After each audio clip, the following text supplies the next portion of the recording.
कि अमर बिन लुहई अल खुजई एक शख्स था। कौन है ये? खुजई कौन सा कबीला है?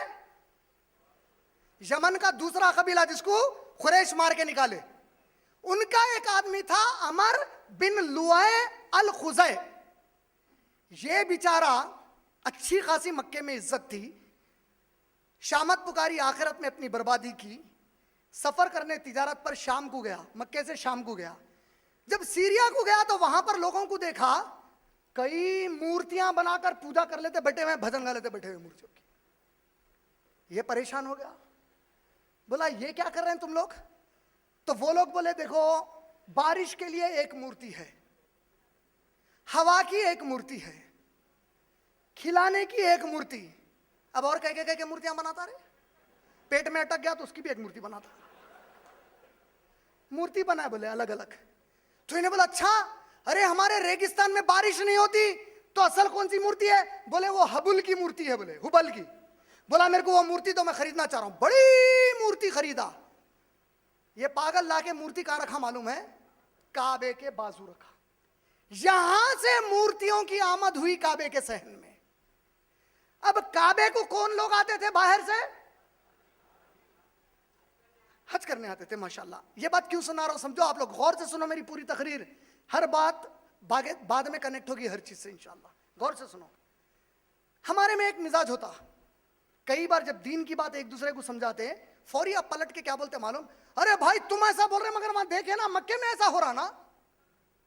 आप ये जुमला क्यों बोलते मालूम है? आपको मक्के से मोहब्बत है कि नहीं है? तो आपके दिमाग में ये चलता अल्लाह के घर में कोई चीज गलत नहीं हो सकती है, सही है कि नहीं है? हाजी जब वहां पर पहुंचे, उन्होंने काबे के पास वो मूर्ति देखी तो समझा कि अच्छा अब ये तरीका है शायद अल्लाह को पुकारने का। मक्के वालों को बोले भाई हम तो साल में एक बार आ रहे हैं, अब हमारे पास बारिश नहीं हुई तो क्या करना? मक्के वालों के दिमाग में शैतान डाला, बोला बिजनेस अच्छा है रे, मर गया तो लिटा के बिजनेस करने का, या तो मूर्तियों का दौर है भी मूर्ति का बिजनेस कर। बोला नहीं समझे? आज मूर्ति बना सकते हैं मगर मुर्दे को लिटा तो सकते ना। ये मूर्ति को मक्के वाले क्या करने लगे? छोटी साइज की बनाए, बना के बोले ये साइज का खुदा 5 दिरहम का, साइज बढ़ते 10 दिरहम, जरा और साइज बढ़ गई 15 दिरहम, 60 फीट का हो गया तो हुकूमत भी आके ठहरती उसके पास। ला हौला वला कुव्वता इल्ला बिल्लाह, सुबहान अल्लाहि अम्मा युशरिकून। अल्लाह पाक है हर किस्म के शिर्क से जो बंदे उसके खिलाफ करते हैं। छोटे छोटे मूर्तियां बनाए। अब हाजी आकर ये मूर्तियां लेने लगे, एक एक आता हाजी मूर्ति लेके जाता। मक्के वालों के दिमाग में आया अरे एक मूर्ति की इतनी डिमांड, 2 बनाए तो और बढ़ती होंगी।